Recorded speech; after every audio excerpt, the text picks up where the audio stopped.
graduated from my surgical residency in 1999 and went to Fort Sill, Oklahoma, and had no clue or thought that I'd be doing weight loss surgery at all. It was not on my radar one bit. During my training, my program director had basically taught us that weight loss surgery was of the devil, should not be done, and any patients that came to our emergency room with problems related to weight loss surgery got shipped to another hospital. We didn't talk about it in any of our academic teaching sessions, nothing. And so I went to Fort Sill, Oklahoma as a young Army officer, just out of surgery training, went into my first hospital, and I was met by a young surgeon who had been there a year before I got there. And he said, "Hey, I'm really glad that you're here. I need you to help me on Monday with a gastric bypass operation." And I was like, "You got to be kidding." I said, "You do weight loss surgery, you know?" And he said, "Well, absolutely. These people have a disease and they need help with it." And that was really the first time anyone had ever said to me that obesity is a disease and this is something that was treated with surgery. So I did help him, and I spent the next year learning about weight loss surgery, and he was very sly. Whenever we did a patient, he would send them by my office after he saw them for a post-op visit, so they would come in and show me how much weight they've lost, how much better their life is, how much happier they are, and he always had them ask me why I don't do weight loss surgeries. And so I got to give this stupid explanation over and over again as to why I didn't do weight loss surgery. And finally, after about a year of seeing patients, I kind of ran out of excuses, really. And so I did my first open gastric bypass in 1999, and the patient did great. About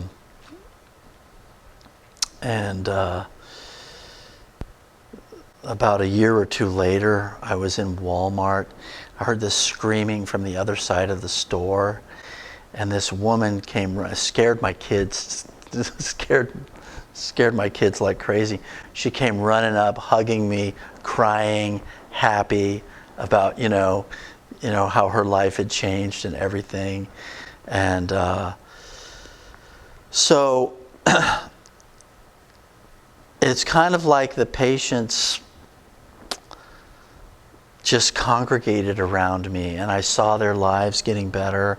I saw them going forward. I saw them doing things that they couldn't do, going back to school, getting jobs when they had been on disability, and just going forward in their lives, having confidence, you know, having relationships that they didn't have before. It was all so good. I couldn't believe it, and yet at the same time, I couldn't not be a part of it, you know. And so my patients taught me more and more about obesity as a disease. I followed the surgical technique improvements as they came about. I got sent to a new duty station, and the chief of our department said, "Hey, you know, you're well known in the Army as a really good laparoscopic surgeon. I want you to do laparoscopic gastric bypass, and I want to send you to a course." And so, you know, this is in 2003.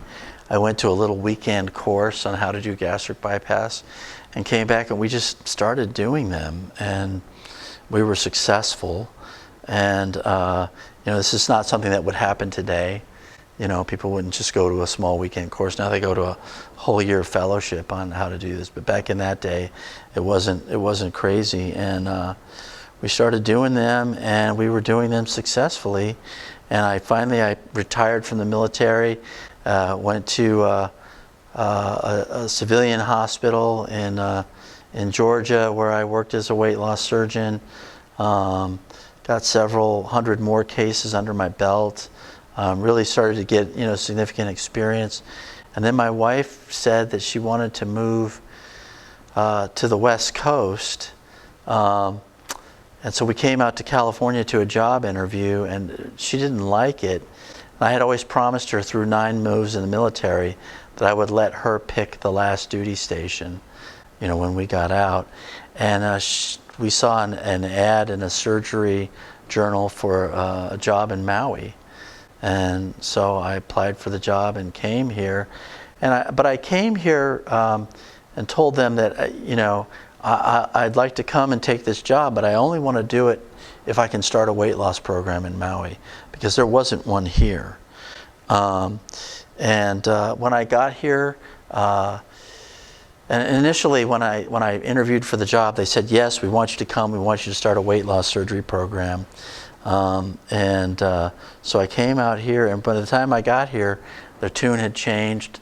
They had had a cardiac program that had problems, and they didn't want to have any other new surgical ventures starting up that might have complications. And so it was 2 years between the time I got here and the time we did our first weight loss operation. But it went extremely well, and the program has been doing well since. And right now we're several hundred patients in here on Maui, we're having good results, and we have a support group that's thriving, and the hospital is now really getting behind it. So that's kind of how the program came about. That's cool. Specifically the weight problems that we have. Yeah. On So the native Hawaiians, the Pacific Islanders, the Samoans, Tongans, they have more of an obesity problem than the general public does. They're just bigger people to begin with. And I think culturally, there have been a lot of things that sort of lead towards just being heavier. There have also been a lot of folks like this who kind of get isolated, they kind of drop out of society because they get so big. That's not the majority of the patients that we see, though. You know, right now, in the general population, obesity is 33%. You know, and Maui is no different than any other place in the country. So we see a wide variety of patients from basically every ethnic background. I have African American patients. I have patients from Japanese or Chinese heritage, a few Filipino patients, Caucasian patients. It's an incredible melting pot here.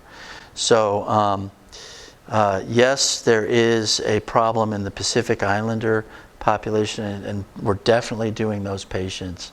And a lot of them are my bigger patients that we do. They're probably, in terms of the practice, 20 to 30% of the practice. But it's really very much of a melting pot practice. I mean, Hispanic patients, I mean, every ethnicity is represented.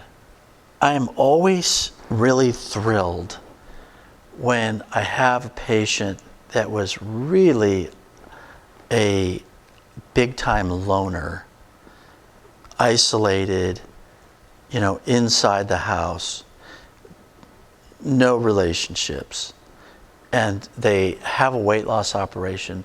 They start coming to the support group, and they start developing relationships. I've had a couple of really young patients who struggle with either bipolar disorder or agoraphobia, you know, fear of people, things like that, who kind of put it all on the line to get out and to come to support group, come to seminar, you know, and then keep coming back. And you can just see them transforming, not just in weight loss, but in terms of their whole social interaction and strata, and the way that they deal with people, opening up to people, And we have another guy who we both know very well, is very much of a loner, had a weight loss operation, started to gain a little weight, but now coming back to support group, getting back involved in healthy habits and things like that, and having people be more of a part of his life. So that's always very exciting. Very much, I have a lot of patients who just their confidence goes through the roof. Felt ugly or felt ashamed of their weight. Women in particular, and maybe they're not necessarily going on a lot of dates or whatever, but just their confidence and the way they carry themselves obviously improves. I always love to see that. And then somebody that has diabetes getting rid of their diabetes. We have a lot of patients like that, and that's always it's always a big deal when they're not giving themselves insulin shots or taking metformin anymore, and patients who a couple patients who went into bodybuilding afterwards. They had a weight loss operation, ended up having abdominoplasty surgery, and now they, if you look at their Facebook page or whatever, and they're just phenomenal. They look great. So I had a patient who went on a makeover show, kind of an internet makeover show, yeah, and she had a duodenal switch, and she had a whole bunch of plastic surgery, and so I've gotten to see some of how her life changed. Patients that find spouses, also patients that lose their spouse.